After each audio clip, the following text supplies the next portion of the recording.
آسمان ہمارے ساتھ ہے، ہمارے اشارے کے ساتھ ساتھ شرط یہ ہے کہ ہم اس کے ساتھ ہو جائیں، یعنی مالک کے ساتھ ہو جائیں۔ زمین والے اس سے تعلق نہ رکھیں تو آسمان کی گرفت میں ہیں، اور اگر زمین والے اس کے ہو جائیں تو آسمانوں کی وسعتیں گرد پا ہو جائیں۔ اللہ کے محبوب صلی اللہ علیہ وسلم زمین پر ہوں، آسمان اس زمین پر نثار، اور اگر اللہ کے باغی چاند پر پہنچ جائیں تب بھی وہ گرفت میں ہیں، شدید گرفت ہے۔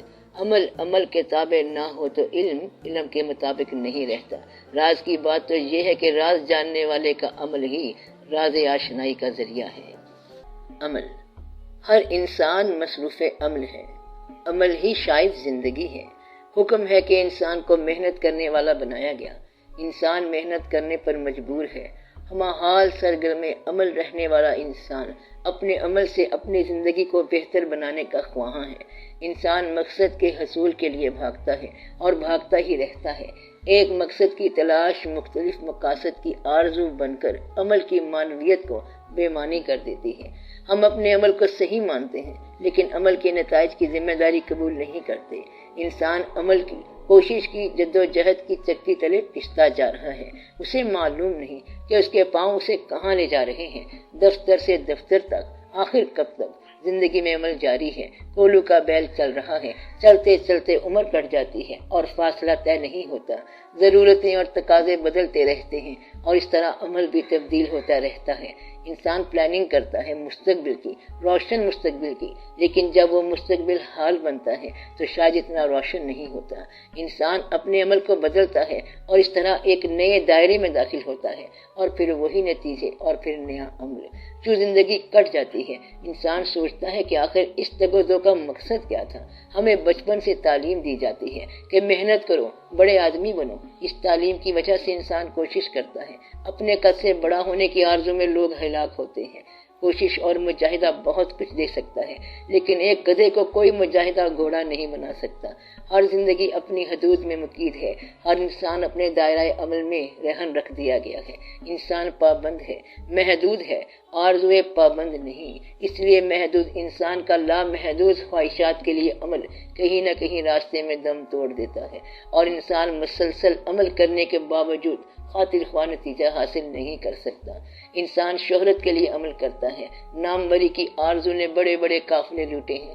ہم جب تاریخ کا مطالعہ کرتے ہیں تو ہمیں معلوم ہوتا ہے کہ لوگ بڑے نامور تھے، لیکن ہم غور نہیں کرتے کہ ایک نامور کے دور میں اس کے گرد و پیش لاکھوں غیر مشہور انسان بھی اسی قسم کے عمل میں مصروف تھے۔ بابر کی فتح، ابراہیم لودھی کی شکست بھی ہے۔ ہم فتوحات کرنے والوں کو دیکھتے ہیں اور شکست کھانے والوں کو نظر انداز کرتے ہیں۔ ہم نامور لوگوں جیسا عمل کرتے ہیں لیکن یہ بھول جاتے ہیں کہ یکساں عمل دو انسانوں کے لیے یکساں نتائج نہیں مرتب کرتا۔ پیغمبروں جیسا عمل ہمیں پیغمبر نہیں بنا سکتا۔ میری کربلا، ہماری کربلا، امام حسین رضی اللہ تعالیٰ عنہ جیسی کربلا نہیں ہو سکتی۔ میں آج کے دور کا انسان خواہشات نفس اور تقلید کے حصار میں ہوں۔ مجھے میرا عمل وہ نہیں دے سکتا جو ہمارے پیش روؤں کو دے گیا۔ میں سقراط جیسا علم رکھنے کا عمل کروں تو بھی سقراط نہیں بن سکتا۔ میرا عمل ان کے عمل کے برابر ہو تو بھی میرا مقام ان کے مقامات سے مختلف رہے گا۔ یہی عمل کی خامی ہے اور یہی عمل کی خوبی بھی۔ غور کرنے والی بات ہے کہ ہم ایک نئے دور میں پیدا ہوئے اور ہمارا عمل تقلید کے علاوہ نہ ہو تو ہم پرانے دور کے نتائج کیسے حاصل کر سکتے ہیں؟ اور پرانے دور کے نتائج کے حصول کی آرزو ہی کوتاہی فکر ہے۔ اگر فکر ہی صحیح نہ ہو تو عمل کیسے صحت مند ہو سکتا ہے؟ جہاں اللہ کریم کا حکم ہے کہ انسان اپنی صحیح سے ہی کچھ حاصل کرتا ہے، وہاں اس کے احکام کے اور رتبے ہیں۔ عمل کا جذبہ بھی اس کی عطا ہے، اور پھر عمل کی راہ میں کتنے حادثات آتے ہیں، کتنے ہی واقعات ہیں۔ ہمارا عمل درست بھی ہو تو ممکن ہے کہ کسی اور کا گروہ کا عمل ہمارے عمل کے نتیجے کو ختم کر دے۔ ہم تنہا زندگی بسر نہیں کر رہے، ہمارے ساتھ ایک زمانہ چل رہا ہے، ہر آدمی عمل کر رہا ہے۔ ہمارے عمل کی راہ میں دوسروں کے اعمال حائل ہوتے ہیں اور پھر نتیجہ وہی رہتا ہے کہ ہم نتیجے سے محروم ہو جاتے ہیں۔ طاقتور بادشاہوں کو کمزور عوام ایک جنبش میں اڑا کے رکھ دیتے ہیں۔ آج میرا عمل میرے پیش روؤں نے بھی مسدود کر رکھا ہے۔ قرآن و حدیث کے مقدس حوالوں تک ہی بات رہتی تو مبارک تھی، لیکن اب بات آگے نکل گئی ہے۔ امام غزالی رحمۃ اللہ سے لے کر حالی تک اور فقہا سے لے کر ہمارے اپنے رفقا تک ہر انسان صاحب ارشاد ہے، اور ان کے ارشادات نے ہمارے عمل کی آزادی پر پہرے بٹھائے ہوئے ہیں۔ مجھے میرے عمل نے صرف تقلید سکھائی ہے، میری آزادی صرف میری خاموشی ہے۔ امام غزالی کو غزالی بننے کے لیے کسی اور غزالی کی تقلید ضروری نہ تھی۔ سقراط تھا، ہر چند کے اس سے پہلے اور کوئی اس جیسا نہ تھا۔ تقلید کا عمل بے ثمر رہتا ہے۔ فطرت کو منظور نہیں کہ سب لوگ سقراط ہی بنتے جائیں۔ عمل اور شے ہے اور نصیب چیزیں وگر ایک راہ پر چلنے والے، ایک جیسا عمل کرنے والے الگ الگ نصیب لے کر آتے ہیں۔ بے عملی مقصود نہیں، صرف یہ وضاحت مراد ہے کہ اپنی حدود کو پہچانے بغیر عمل میں داخل ہونا ہلاکت کا باعث بھی ہو سکتا ہے۔ انسان ہزار محنت کرے بغیر وجدان کے شاعر نہیں ہو سکتا، اور جس کو وجدان عطا ہوا وہ محنت کے بغیر بھی شاعر ہے، اور یہ وجدان محنت سے حاصل نہیں ہوتا۔ ہم نے تاریخ میں بادشاہوں کو کرب و اندیشے میں مبتلا دیکھا ہے۔ سکندر اعظم عظیم تھا مگر بے وطن مرکز کا مسافر تھا۔ صاحب منزل بھی عمل کرتا ہے اور بھٹکا ہوا راہب بھی محنت کرتا ہے۔ ہمارا عمل گناہ اور ثواب مرتب کرتا ہے، ہمارا عمل ہمیں آسانیاں بھی عطا کرتا ہے اور دشواریاں بھی۔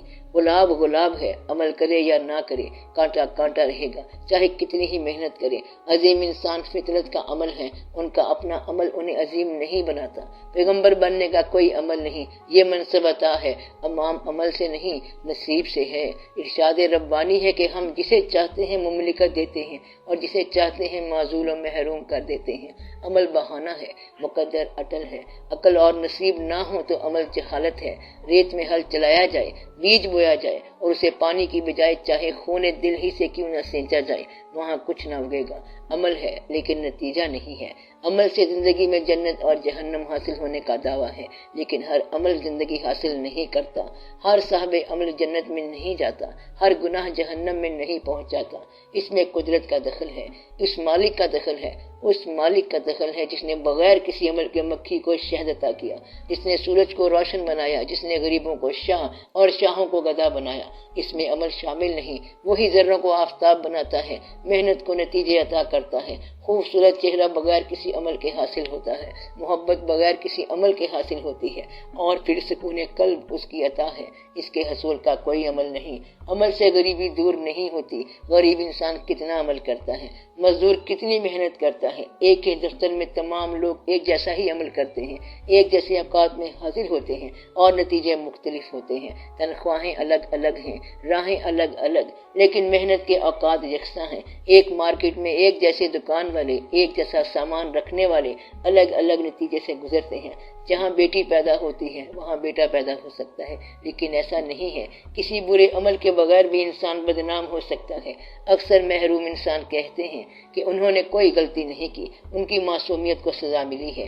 ایسے ہوتا ہے اور ہوتا رہے گا۔ پیغمبروں پر الزام لگے ہیں، ان کو قید خانوں سے گزرنا پڑا ہے بغیر کسی برے عمل کے۔ اسی طرح ہم دیکھتے ہیں کہ بڑے بڑے مرتبوں پر فائز رہنے والے اتنے اہم نہیں ہوتے، ان کا عمل اتنا معتبر نہیں ہوتا، لیکن ان کا مرتبہ معتبر رہتا ہے۔ ایسا کیوں ہے؟ بس ہے، بے سبب ہے، بے جواز ہے۔ عمل بہت کچھ ہے، لیکن یاد رہے کہ عمل سب کچھ نہیں۔ سال ہا سال اور کرن ہا کرن کی عبادت ابلیس کو ندامت کے علاوہ کیا دے سکی؟ ظلمات سے نور میں داخل ہونے کا کوئی عمل نہیں، یہ خود خالق کا عمل ہے۔ ہمارا عمل ہمیں معزز نہیں کرتا، اس کا فضل عزت بخشتا ہے۔ معاف کرنے والے کے لیے گناہ کوئی اہمیت نہیں رکھتے۔ نیکی کا غرور محرومیوں کا پیش خیمہ بھی ہو سکتا ہے۔ زندگی کی اساس عمل نہیں، فضل ہے۔ ہم لوگ فوری نتیجوں پر غور کرتے ہیں اور اس طرح انتہائی نتائج سے بے خبر رہتے ہیں۔ جھوٹے معاشرے میں عزت دراصل بدنامی ہے۔ ہم نہیں سمجھتے کہ اصل عمل اس کے فضل کے حصول کا نام ہے، اور اس کا فضل کسی فارمولے سے حاصل نہیں ہوتا۔ نیت کی اصلاح ہو تو عمل میں خلوص پیدا ہو سکتا ہے، اور عمل کا خلوص نیتوں سے بے نیاز ہے۔ نیکی کے سفر میں جہاں بھی آخری سانس آئے وہی منزل ہے۔ ہمارا نظام حیات، نظام تعلیم اور نظام فکر ہمیں صرف عمل میں مصروف رکھتا ہے۔ عاقبت کی کوئی گارنٹی نہیں، نتیجے عارضی ہیں۔ مرتبے، آسائشیں، شہرتیں اور اختیارات گمراہی کے مقامات بھی ہو سکتے ہیں۔ اس عمل کو تلاش کیا جائے جو ہمیں بھی پسند ہو اور ہمارے مالک کو بھی، ورنہ نتیجہ ہلاکت اور گمراہی ہے۔ احسن عمل اصلاح باطن کے ساتھ حسن حیات کا حصول ہے۔ زندگی میں راہیں بدلنے کا وقت نہیں، پہلے ہی سے صحیح راستے کا انتخاب کیا جائے اور اس پر صحت عمل سے گامزن ہو کر اس کے فضل کا آسرا تلاش کیا جائے۔ یہی منشا ہے اس حکم کا کہ اے انسان تو محنت کے لیے پیدا کیا گیا، اب اپنے رب کے راستے کی طرف محنت کر، کہیں ایسا نہ ہو کہ نا عاقبت اندیشی میں ہمارا عمل اس بڑھیا کی طرح ہو جس نے راتوں کو جاگ جاگ کر سود کاٹا اور انجام کر اسے خود ہی الجھا دیا۔ خوش نصیب۔ یہ فیصلہ کرنا مشکل ہے کہ خوش نصیب کون ہے۔ کسی بڑے خوش نصیب کی زندگی کا جائزہ لیں تو معلوم ہو سکتا ہے کہ خوش نصیبی کسے کہتے ہیں۔ ہمارے عقیدے اور معلومات میں پیغمبر ہی خوش نصیب ہیں، وہ لوگ جن کی زندگی دوسروں کے لیے ایک مثالی نمونہ ہے، جن کا ذکر بھی اہل فکر حضرات کے لیے سکون و برکت کا باعث ہے۔ اگر ہم کسی پیغمبر کی پوری زندگی کو غور سے دیکھیں تو یہ جان کر تعجب ہوگا کہ ان کی خوش نصیبی نے کیا کیا منظر دیکھے اور کیا کیا منزلیں طے کی۔ ایک پیغمبر بیٹے کی جدائی میں روتے روتے بینائی سے محروم ہو گئے، پیغمبر ہیں اور بیٹے سے جدا، اور بیٹا بھی پیغمبر۔ بیٹے کی پیغمبری کی ابتدا کنویں میں گرنے سے ہوتی ہے۔ خوبصورت اور خوب سیرت پیغمبر، بھائیوں کے ناروا سلوک سے آشنا، اور پھر بازار مصر ہے اور پیغمبر کو بیچا جا رہا ہے، اور پھر الزام تراشی اور قید خانہ کی صعوبت۔ معصوم ہے لیکن مقید، مصر کا مالک مصر کے قید خانے میں، عجب حال ہے۔ علم والے ہیں، عزت والے ہیں، مرتبے والے، حسن والے، اللہ کے اتنے قریب ہیں کہ قرآن میں آپ کے تذکرے ہیں، آپ کا ذکر احسن القصص ہے، آپ کا حسن مثالی ہے، خوش نصیبی کی انتہا ہے۔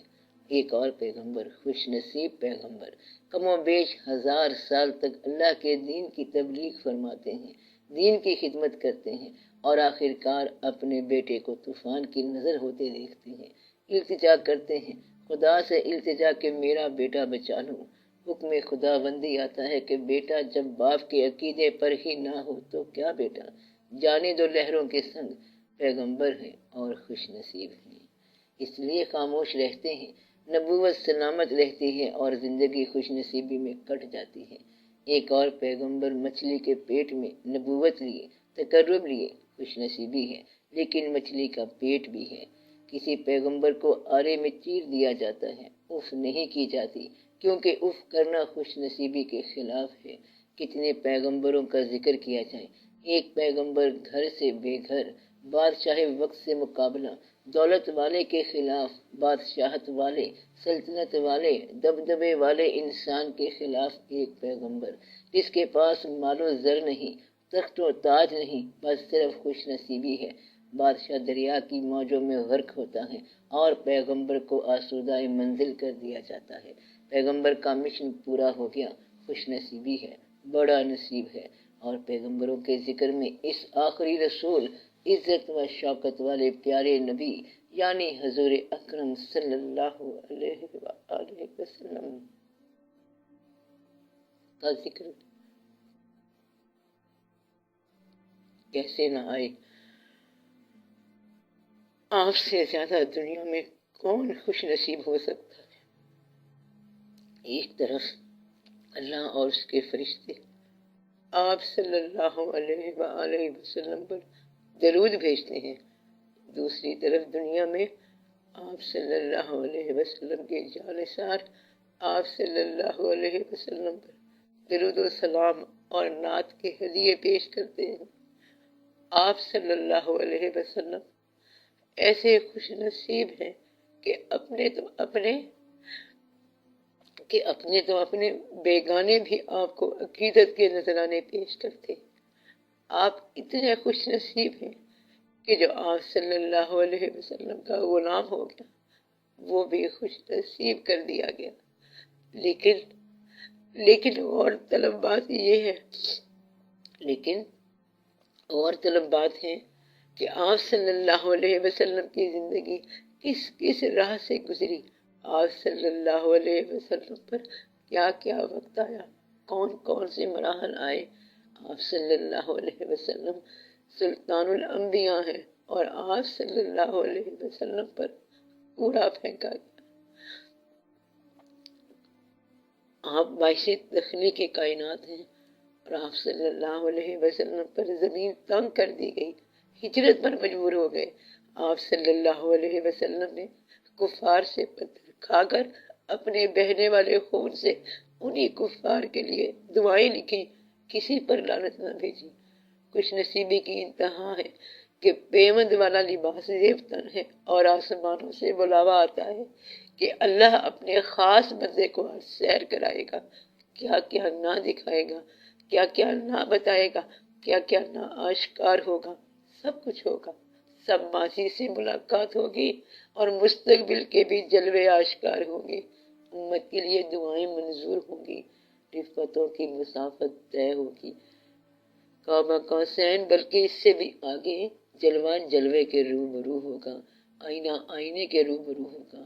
انسان اللہ کے قریب ترین ہوگا، ایسا قرب کہ نہ کبھی ہوا نہ کسی کو حاصل ہوگا، لیکن لباس میں پیوند رہے گا۔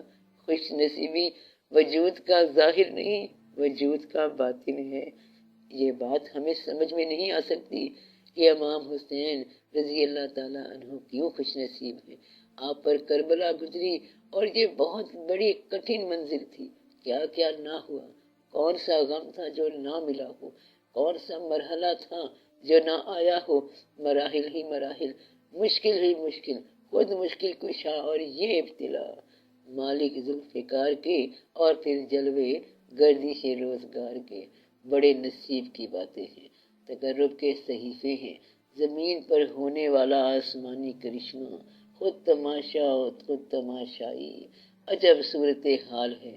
خوش نصیبی کی شرح دل پذیر اپنے خون سے رقم کر رہے ہیں۔ سید الشہداء نے خوش نصیبی کو وہ رنگ عطا کیا کہ کہنے والے برملا کہہ اٹھے، حقا کے بنائے لا الہ است حسین علیہ السلام۔ یہ سب حسین اوراق ہیں خوش نصیبی کی کتاب مقدس کے، یہ سب مقطعات ہیں خوش نصیبی کی الہامی کتاب کے۔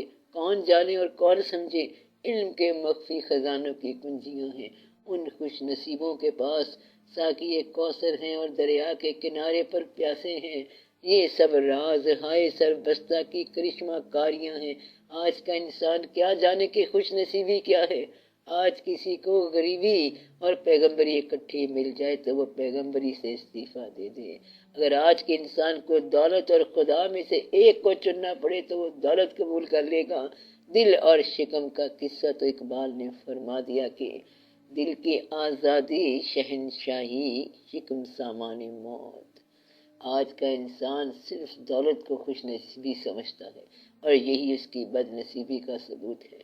آج کا انسان یا مسلمان زندگی فرعون کی پسند کرتا ہے اور عاقبت موسیٰ کی۔ بد قسمت ہے آج کا انسان، آسائشوں کا گرفتار، نمائشوں کا پرستار، آرائشوں کا پجاری، آلائشوں کی بیماری میں کراہ رہا ہے۔ اس کا دل بجھ چکا ہے لیکن اس کے مکان میں کم کمی روشن ہے۔ وہ لذت وجود کی لعنت میں گرفتار ہے، اسے کسی بڑے مقصد سے تعارف نہیں، وہ صرف سینچریاں ہی بناتا ہے اور پھر کلین بولڈ ہو کر رخصت ہوتا ہے۔ آج ترقی کو مدعائے حیات سمجھا جا رہا ہے۔ ترقی کیسی ترقی، کس سے ترقی، کس پر ترقی؟ خوراک کی بجائے دوائی کھانے والا انسان کیا ترقی کرے گا؟ آسمان زیر قدم آ گیا، آسمانوں کی راہ ڈھونڈنے والا دل کی دنیا ویران کر چکا ہے۔ انسان انسان سے اجنبی ہے، اپنے آپ سے بیگانہ، مقصد حیات سے بے خبر، خوش نصیبی کے مفہوم سے نہ آشنا۔ خوش نصیبی کسی شے کا نام نہیں، سماجی مرتبے کا نام نہیں، بینک بیلنس کا نام نہیں، بڑے بڑے مکانوں کا نام نہیں۔ خوش نصیبی صرف اپنے نصیب پر خوش رہنے کا نام ہے، کوشش ترک کرنے کا مقصد نہیں۔ کسی خوش نصیب نے آج تک کوشش ترک نہیں کی، لیکن یہ کوشش با مقصد ہونی چاہیے۔ ایسی کوشش کہ زندگی بھی آسان ہو اور موت بھی آسان ہو، یہ دنیا بھی اچھی اور وہ دنیا بھی بہتر، ایسی زندگی کہ ہم بھی راضی رہیں اور ہماری زندگی پر خدا بھی راضی ہو۔ خوش نصیبی ایک متوازن زندگی کا نام ہے، نہ زندگی سے فرار ہو نہ بندگی سے فرار ہو، ایک ایسا انداز کہ نہ لالچ ہو نہ کنجوسی نہ بخل۔ لالچی انسان پیسے گنتا رہتا ہے، جمع کرتا ہے اور آخر کار عذاب کی گرفت میں آ جاتا ہے۔ کنجوس اپنی دولت کے استعمال سے محروم ہے، وہ کسی کے مال کی حفاظت کرتا رہتا ہے، استعمال کا حکم نہیں، اور بخیل اپنے مال سے کسی کو کچھ نہیں دیتا، وہ ایسا سورج ہے جس کی روشنی نہیں، ایسا دریا ہے جس میں پانی نہیں، ایسا انسان ہے جس میں انسانیت نہیں۔ خوش نصیب انسان حق کے قریب رہتا ہے، وہ ہوس اور حسرت سے آزاد ہے، وہ فنا کے دیس میں بقا کا مسافر ہے، اس کا دل جلوائے پر نور سے معمور ہے، وہ اپنے آپ پر راضی، اپنی زندگی پر راضی، اپنے حال پر راضی، اپنے حالات پر راضی، اپنے خیالات پر راضی، اپنے خدا پر راضی اور ہمیشہ ہمیشہ کے لیے راضی۔ سلام ہو خوش نصیبوں کی خدمت میں۔ انتظار، خواہش اور حصول کے درمیانی فاصلے کو انتظار کہہ سکتے ہیں۔ یہ بھی کہنا درست ہے کہ تمنا ہی انتظار پیدا کرتی ہے۔ جس دل میں تمنا نہ ہو اسے انتظار کے قرب سے گزرنے کا تجربہ نہیں ہو سکتا۔ چونکہ کوئی انسان تمنا سے آزاد نہیں، اس لیے کوئی انسان انتظار سے نجات نہیں پا سکتا۔ ہم سب انتظار میں ہیں، ہر انسان کو کسی نہ کسی شے کا انتظار ہے، کسی نہ کسی سے ملنے کا انتظار ہوتا ہے، کسی واقعے کا انتظار ہوتا ہے۔ انتظار تاریکی میں روشنی کا سفر طے کرتا رہتا ہے۔ شب فراق صبح امید کے انتظار میں کٹتی رہتی ہے۔ یہ بھی ممکن ہے، بلکہ عین ممکن ہے کہ زندگی کٹ جائے اور شب انتظار نہ کٹے۔ دیکھی ہوئی صورت کو دوبارہ دیکھنے کی آرزو انتظار کی بےتابیوں سے گزرتی ہے۔ آرزو ممکن ہو یا ناممکن، انتظار آرزو کا مقدر ہے۔ انتظار ایک اٹل حقیقت ہے، اس سے گریز ممکن نہیں ہے۔ ہر عمل اپنے نتیجے کے انتظار میں ہوتا ہے۔ عمل نہ ہو تو ارادہ ہی انتظار میں داخل کر دیتا ہے۔ ہمارے ارادے، ہماری آرزوئیں، ہماری تمنائیں، ہمارے عزائم اپنے نتائج کی خوبصورت شکل دیکھنے کو ترستی ہیں۔ اسی کا نام انتظار ہے۔ نیک انسان اپنے اعمال کا انعام حاصل کرنے کے لیے منتظر رہتے ہیں اور برے آدمی اپنی برائی کی عبرت سے بچنے کا انتظار کرتے ہیں۔ جو انسان کسی عاقبت کا قائل نہیں، اس کے لیے اللہ کریم کا ارشاد ہے کہ تم ایک فیصلے کے دن کا انتظار کرو، اور ہم بھی انتظار کرتے ہیں۔ محبت کی تمام عمر انتظار کی حدت اور شدت سے گزرتی ہے۔ انتظار ہی قلوب کو گلنار کرتا ہے۔ ہم اپنے انداز سے ہی اپنے انتظار کی منزل طے کرتے ہیں۔ کچھ لوگ انتظار سے بڑے اضطراب میں گزرتے ہیں۔ وہ روتے ہیں، بلکتے ہیں، کراہتے ہیں، گنگناتے ہیں، تارے گنتے ہیں اور یادوں کے چراغ روشن کرتے ہیں۔ وہ دیار جاں میں جشن آرزو منانے کے لیے اشکوں سے چراغاں کرتے ہیں۔ جانے والوں کو صحرائے طلب میں ڈھونڈتے ہیں، نہ سننے والے کو پکارتے ہیں، نہ نظر آنے والوں کو دیکھنا چاہتے ہیں۔ خاموش تصاویر کی آوازیں سنتے ہیں اور اپنی شب تنہائی میں اپنے علاوہ وجود کو بھی موجود پاتے ہیں۔ ان کا خیال متجسم ہوتا ہے، ان کو ماضی کے ہم سفر، مستقبل کی مسافرت میں شامل نظر آتے ہیں۔ یہ وہمہ انہیں حقیقت نظر آتا ہے۔ اس طرح انتظار کے زمانے طلسمات کے زمانے بن جاتے ہیں۔ انسان کو اپنا عہد انتظار عہد جنوں نظر آتا ہے۔ انتظار کا دور اذیت کا دور ہے، لیکن صاحب انتظار کو اس دور میں عجیب لذت سے آشنائی ہوتی ہے۔ اس کو اپنے ظاہر سے باطن کا سفر نصیب ہوتا ہے۔ وہ تن کی دنیا سے نکل کر من کی دنیا میں ڈوبتا ہے اور پھر ڈوبتا ہی چلا جاتا ہے، اور جب وہ آشنائے راز ہوتا ہے تو اس کی حیرت کی کوئی انتہا نہیں ہوتی کہ کس واقعے نے اسے کیا سے کیا بنا دیا ہے، جانے والا اسے کیا دے گیا۔ آئینہ ٹوٹا تو کیا طلسمات پیدا ہو گئے، آنسوؤں نے کیا تنویر پیدا کر دی، دل کے داغ چراغ بن گئے، حسرت سرفراز ہو گئی، محرومی سیراب ہو گئی۔ ایک کی تمنا اپنی تمنا بن کر سب کی تمنا بن گئی۔ انسان کی یاد ایک حد سے گزر جائے تو یاد حق بن جاتی ہے، اور یہ حد بے حد ہے۔ اس لیے حتمی طور پہ کچھ نہیں کہا جا سکتا کہ انتظار انسان کے ساتھ کیا کرے گا۔ انتظار پیدا کرنے والی کوئی بھی شے ہو، جب انتظار پیدا ہو جائے تو صاحب انتظار کے ساتھ اس کے ظرف کے مطابق واقعات شروع ہو جاتے ہیں۔ کچھ لوگ انتظار کی شدت سے تنگ آ کر چراغ آرزو بجھا دیتے ہیں۔ وہ امید سے نکل کر مایوسی میں داخل ہو جاتے ہیں۔ وہ کسی پر بھروسہ نہیں کرتے، انہیں اپنے نصیب پر ہی بھروسہ نہیں رہتا۔ وہ گلہ کرتے ہیں، شکایت کرتے ہیں، مایوسیاں پھیلاتے ہیں۔ انہیں شب فرقت کی تاریکی تو نظر آتی ہے، اپنے دل کا نور نظر نہیں آتا۔